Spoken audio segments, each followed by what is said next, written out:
Bonjour les amis, j'espère que vous allez bien. On se retrouve pour parler d'actualité sur le Real Madrid et le FC Barcelone.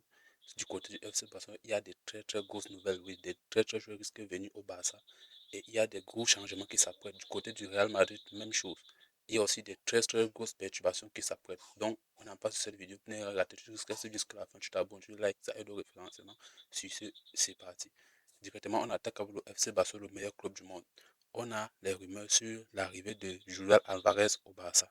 Pour ce que j'entends, Alvarez demande, AT demande 200 millions d'euros. Pour que vous vous rendez compte de la situation, on n'arrive même pas d'abord à être réglo en Liga. On n'a même pas encore atteint la règle du 1 pour 1. Notre stade est encore en construction. C'est-à-dire, on a même du mal à payer les salaires comme pour Frankie de Jong ou pour Lewandowski. On lui demande que pour lui prolonger, il faut qu'il baisse son salaire. C'est un joueur comme Alvarez qui vaut 200 millions d'euros qu'on a l'intention d'aller prendre. Oubliez, il n'y a pas moyen pour que ce gars vienne au Barça. Oubliez. Ça, c'est d'abord deux. Et footballistiquement parlant, ce gars Alvarez me fait peur parce que j'ai toujours comme l'impression qu'il n'est pas quelqu'un de stable. Stable sportivement. Ça veut dire il ne peut pas enchaîner 50 buts par saison. À la Lewandowski, à la Kylian Mbappé. Et le Barça a besoin de ce genre d'attaquant à la Erling Haaland. Des gars qui peuvent enchaîner 50 buts en une saison. Oui, un Osimhen. Par exemple, Osimhen, Galatasaray a demandé 100 millions. Moi aussi, je trouve que 100 millions, c'est trop exagéré parce que c'est un joueur qui tente, il n'est plus trop frais. Ce n'est plus un gars de, 26, de 18 ans, 20 ans. Aussi, même si je ne me trompe pas, il approche de la trentaine. Quand vous nous demandez 100 millions, c'est pour nous ruiner. De même pour, comment on l'appelle, Bastoni. On va encore aller recruter un Christensen qui va tout passer son temps à l'infirmerie, cher. Certes, Bastoni, on demande pour autant d'argent, mais on demande quand même.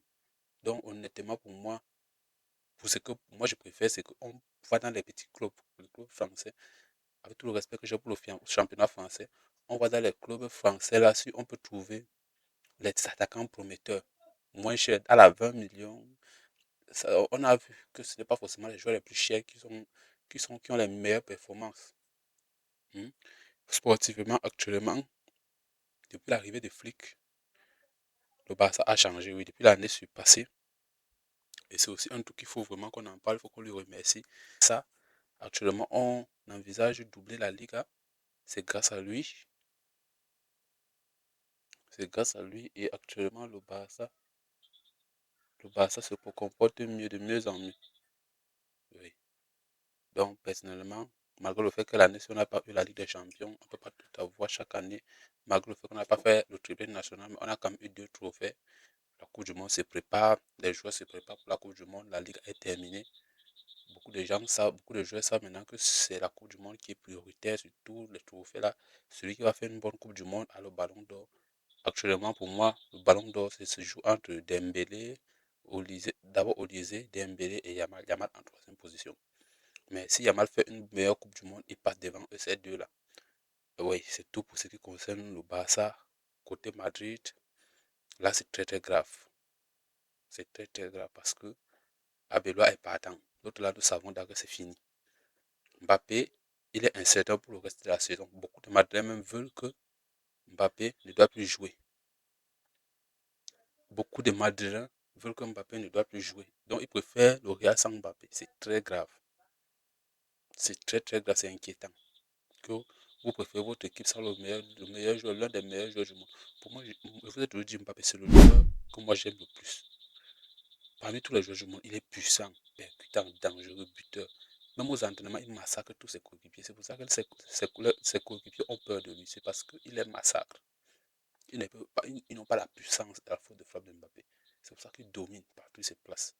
Et pour moi, il n'a pas de chance. C'est juste le fait qu'il n'a pas de chance. Il est arrivé dans un club en déclin. Parce que Madrid était en déclin et on met tout sur lui. Parce que, soit disant le PSG, je vous assure, le PSG d'Mbappé n'avait pas les Neves, les Vitinha au top niveau, les Marquinhos, les Pacho, les Hakimi. Hakimi était la scène, mais il n'était pas au niveau qu'on nous voit aujourd'hui. Il n'y avait pas les Mendes, donc on ne mettait pas tout sur Mbappé. Donc, avoir la Coupe du Monde. D'autres même sont en train de dire que la France doit aller en Coupe du Monde sans Mbappé.